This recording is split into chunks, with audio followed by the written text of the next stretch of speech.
What's up, everyone? My name is Brian. I'm a small business owner, a real estate investor, and an avid side hustler. Welcome to my channel and my grocery store. So making and growing money is nothing more than a game. It's a fairly high stakes game, but it's still a game.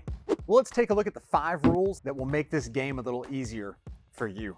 Number 1, don't spend. Invest. It's not about how much money you make, it's about how much money you keep. We live in a society that is absolutely obsessed with looking successful. We go to almost any means necessary to look the part of financial success, even when it kills any real chance we ever had of reaching a healthy place financially. In reality, the average American spends more than they earn. They have this never-ending list of wants, and they'll never earn enough money to actually buy them all. So they spend every penny they do earn, and then they borrow so they can buy more. Guys, this is the easiest and fastest way to lose the game. Rather than spending money on liabilities, we need to flip our mindset over to investing in assets. What does that mean, you ask? A liability is something that costs you money. Now, these are the things that make you look successful, but in reality, they suck money out of your wallet.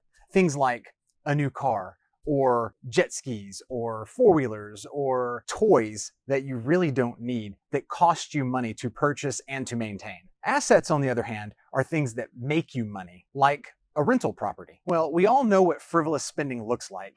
It's using your credit card to buy the 3rd version of some toy that you already own. It's upgrading to a new iPhone when the one you have is a year old and still works perfectly fine. In other words, it's spending money on junk that you truly do not need. So let's pull back those spending reins and let's focus on investing. Now, don't confuse investing with saving. Simply saving cash in a savings account won't cut it. There's this little thing called inflation that will eat away at your cash over time. What is inflation? It's the general increase of prices over time. Or another way to look at it is it's the reduction in purchasing value of your dollar. You ever heard your grandparents mention movie tickets costing 25 cents in their day? Or they bought their first house for $25,000.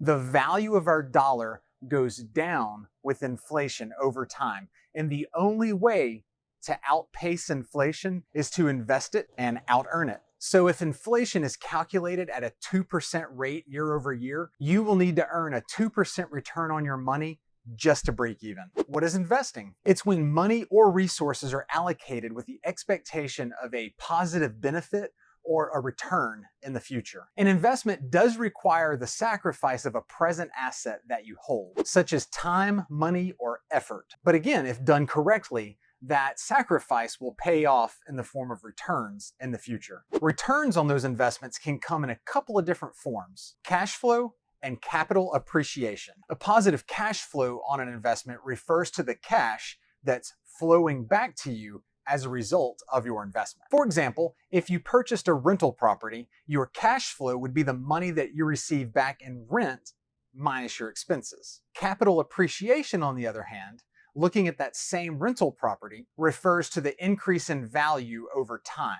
Capital appreciation is an unrealized income until the property is sold in the future. Okay, so let's say the property value appreciates. That means increases year over year. That increase in value does have a positive impact on your net worth, but it's only on paper until you sell the home and realize the income. So instead of playing the keep up with the Joneses game, why don't we learn how to invest and leave the Joneses behind? Successful people do not spend more money than they earn, and they only carry debt on things that earn them a return on their money. Successful people are investors, not spenders. They invest today for a better tomorrow. Number 2, don't chase money, solve problems. If you're out to get rich quick and you're always looking for ways to make quick money, here in my garage, you're never going to find it. The few that do manage to find quick money or easy money, they're usually the first ones to lose it too.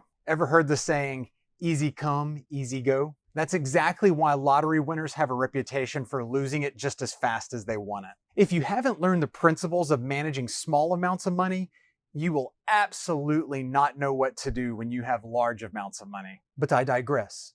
Back on topic. Chasing money is a self-centered endeavor, while solving problems for others is a people-centered endeavor. And that money that you're searching for, it has to come from other people. Well, why do people willingly hand over their hard-earned dollars in order to receive something in return. So what are you going to give them? What problems are you going to solve for them? Whether it be a service, an experience, or a physical good. People are not looking to just hand their cash over so that someone else can realize their financial dreams. I mean, in general, people are nice, but they're not that nice. We all want something in return for our money. So solve a problem for a large enough group of people and the money will follow. Number 3, work smarter, not necessarily harder, or do both. If you are looking to start a business, there's a very clear distinction that you should be aware of. The difference between owning a business and owning your job,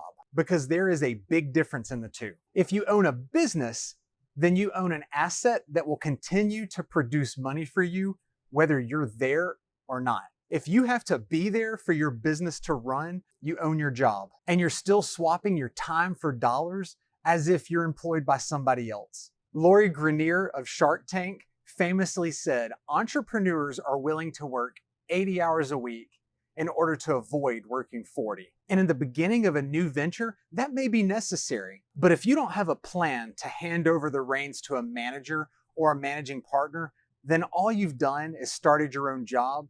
It's not scalable. You have to stop swapping your time for money. You have to find a way to generate money when you're at home sleeping, when you're on vacation, when you're having dinner with your family. Scalability is where the real money is made. What is scalability? According to Investopedia, it's a company's ability to grow without being hampered by its structure or available resources when faced with increased production. As an example, let's assume that you give private guitar lessons. You're exchanging your hour of time and your knowledge for payment. Now, the problem with that is you're limited by the number of hours in the day, right? That isn't scalable. On the other hand, you create a video course for guitar lessons and you sell access to those online. You did the work once and then you sell it over and over and over again. And now your time is freed up to pursue other ventures that generate even more income.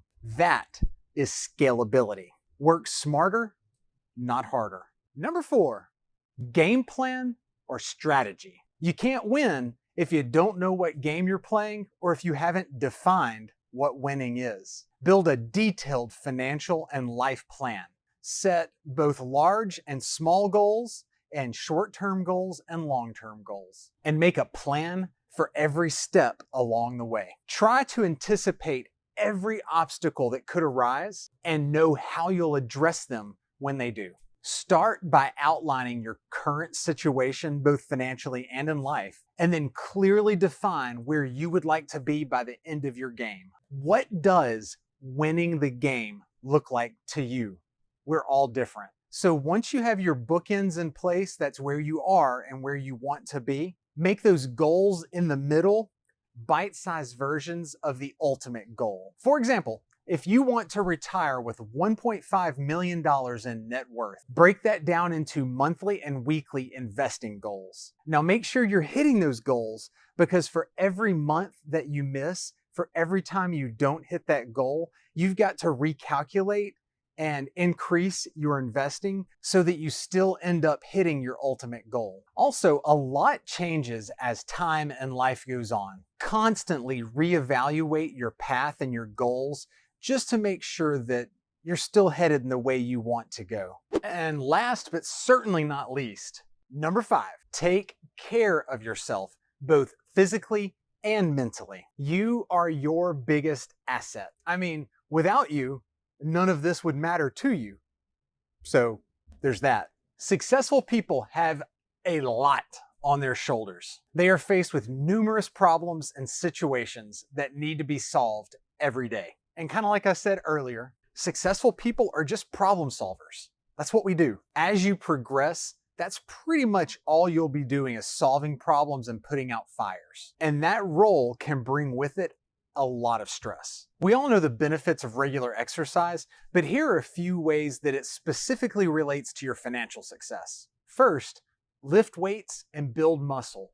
Even you women, you'll have a more commanding presence. And it's a well-known fact that we respond more receptively to people that carry themselves with confidence. Lifting weights and increasing muscularity naturally corrects our posture and gives us a more authoritative presence. And that will also increase your self-esteem and your confidence. That improved presence and that boost in confidence will absolutely help you when it comes to negotiations and sales, both of which will add to your bottom line. When you look better, you feel better about yourself. When you feel better about yourself, well, you get the point. Lift some weights.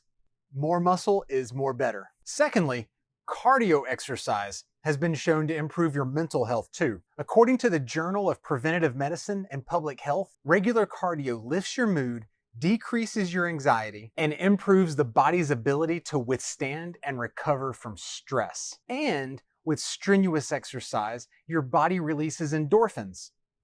Do you know what endorphins do? They improve mental clarity and reduce stress and depression. Exercise also improves your quality of sleep, which further promotes better mental health. Thirdly. Do not neglect your diet. You put good in and you get good out. According to Harvard Health Publishing, what it boils down to is that what we eat matters to every aspect of our health, especially mental health. Guys, if you want to be successful, it takes work and dedication.